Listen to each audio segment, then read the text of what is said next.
Hi guys, welcome to another episode of Teleost TV. I'm your host Jim Burse. Today we're on a small lake fishing. We have a weather pattern that's moving out, cold front. It's supposed to rain this morning, clear off, be cloudy, then the wind's supposed to pick up. So we're going to focus on carp and catfish and just kind of see what we can get. Water temperatures dropped considerably over the last week. We even had snow a couple times this week. Alright guys, we moved to the other side of the lake now. Right now I'm getting ready to get rigged up, see if we can catch a few carp or catfish, hopefully carp. But we're not picky, we'll take whatever will hit. Going to be using a method lead and a hair rig today, which is kind of almost a standard rig for carp fishing, at least over in Europe. Many serious carp fishermen are starting to use them more and more over here in the States. Basically, this right here is a method lead, which you put your pack bait around. So this one here is 1.25 ounces method lead, and you can get them various weights, up to 3 ounces, 4 ounce. I think you can get 4 ounces.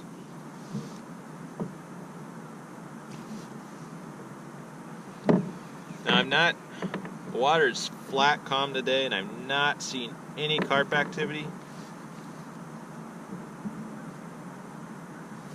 But again, the water temperature is 47 degrees right now, so it's a little bit on the chilly side. The carp do hit year round, so if it's winter time and water temperatures are cold, don't overlook carp, because they can definitely present a challenge during the winter. Now, one thing I like to use on my hair rigs is these Gulp corn. Gulp makes this floating corn for trout fishermen, but it actually works quite well for hair rigs and carp fishing. And in addition to the floating corn, I also have floating salmon eggs that I'll put on my hair rigs as well, which tends to work really well. Now, one thing about these pack baits, they can make a mess of your hands, so it's always good to have a towel with you to wipe your hands off. Let's see if we can get this guy rigged up and get him out there so we can start catching some fish. Now, this pack bait here is all it is oatmeal, a can of sweet corn, and a thing of pineapple jello. That's all this pack bait here is. It seems to work really well.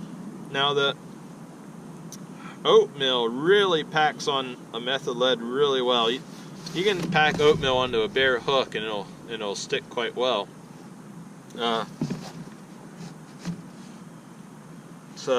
pack bait here is still a little bit froze. And once you mix these up, if you don't use them all, it freezes really well.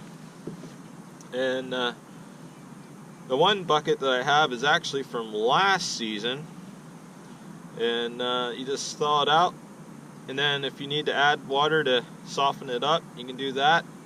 Oftentimes when you freeze it though, it tends to be too moist, so I usually carry a bucket of dry oatmeal or grits with me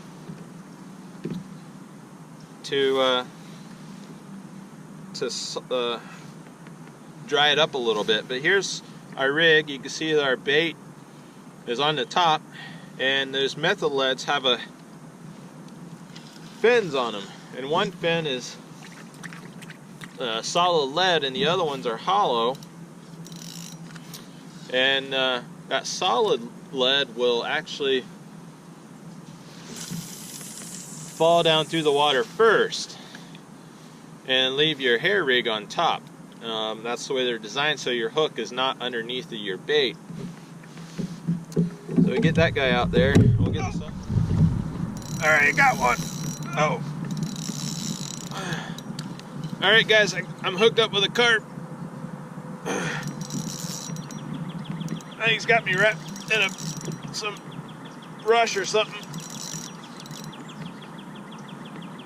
Yeah, I can feel him wrapped on a limb or something. There, I think I might have just got him off. They're about maybe a 28-inch long carp, somewhere in that neighborhood. Certainly what we've come out here looking for. It's the first one of the day. Hopefully we can get a few more. Yeah, it's nice long carp, probably 28 inches or so. Oh, actually, he might be bigger than 28 inches. He might be 30. A 30-inch carp's a pretty good sized carp. See if we can get him in the net here, and actually measure him and see what he is.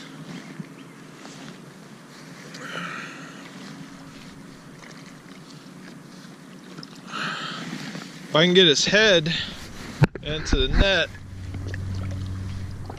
he keeps seeing the net and then he turns. Now my hair rig is a braided hair rig, and it's 50-pound test spider wire, I believe. So I'm confident my hair rig will hold up, but I've only got 10-pound tests mainline. Alright, so we got him in the net. Now it's a matter of seeing just how big this guy really is. Oh my gosh! It's a decent sized carp. It's a little bit bigger than I thought he was, which is good. Bigger is always better when you're fishing. Alright guys, we're gonna get this guy back in the water. 29.5-inch carp. Probably 16 pounds or so. We're gonna get him back in the water, make sure he swims off safely. He slimed my boat all up. We got some good pictures of him. He'll count for a tournament. Get him back in the water. Oh. Get him revived. Make sure he swims off for a fight for another day. Now this water's actually the same temperature.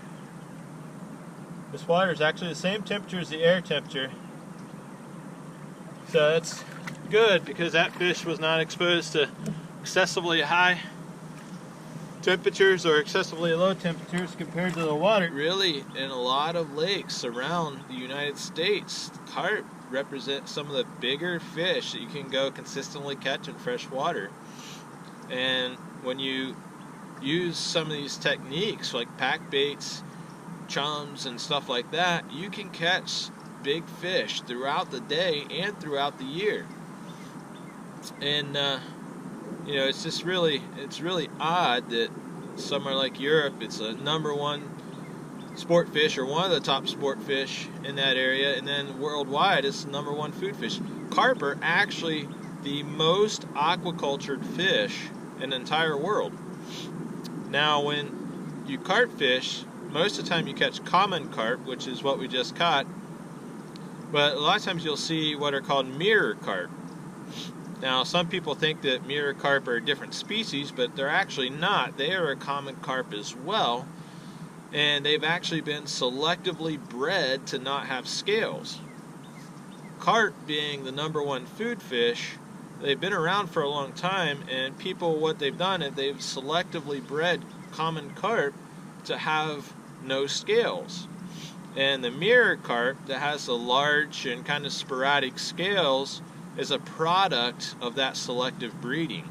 So when you catch them here, they look great and everything else, but in reality, it's still a common carp.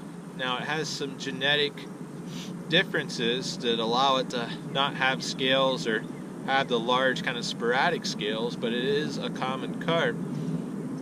And the reason why they have done that selective breeding so they won't have scales is so the carp are actually easier to process for food fish. Now one thing when you're throwing these pack baits out, you can get a lot of action, but you can either fish the pack baits close together so they kind of work off of each other, or you can kind of spread them apart so you kind of fish two different areas, especially when you're sitting on a point like we are here.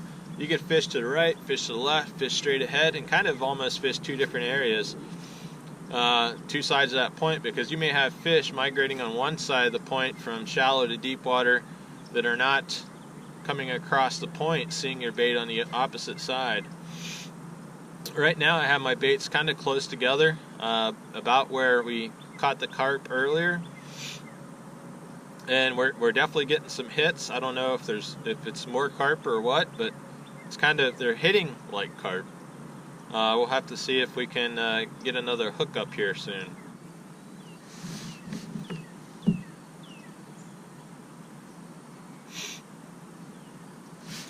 Oh, there he is. That's probably a carp. Oh, got one. GoPro.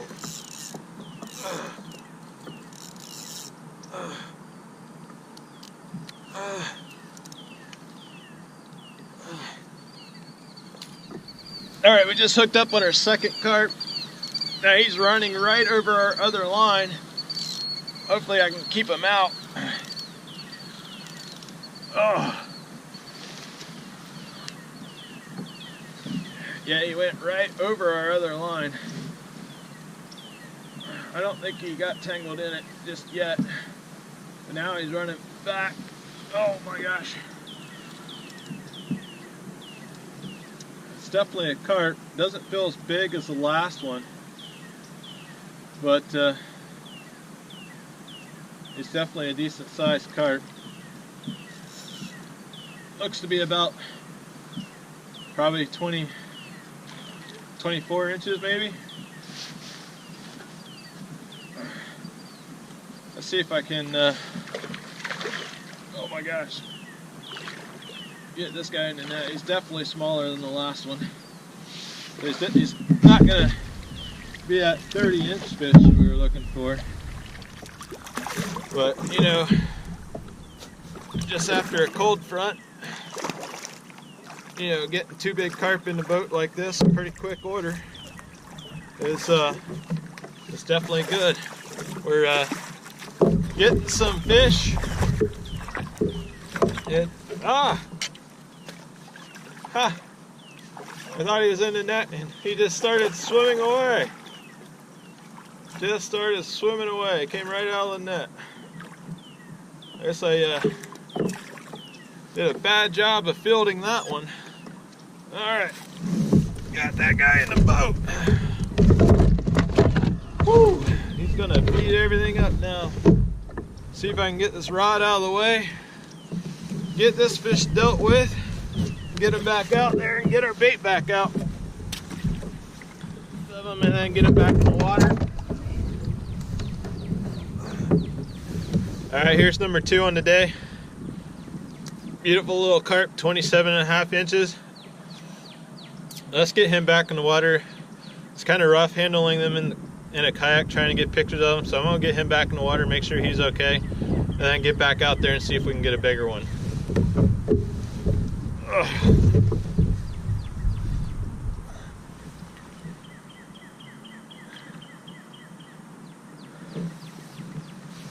Now you want to give these fish plenty of time to recover in the shallow and just kind of assist them. And make sure they're ready to swim off when you let them go. And that one was swam off with no problem. Now I got little pieces of corn all over the place. Let's see if I can get everything back in order.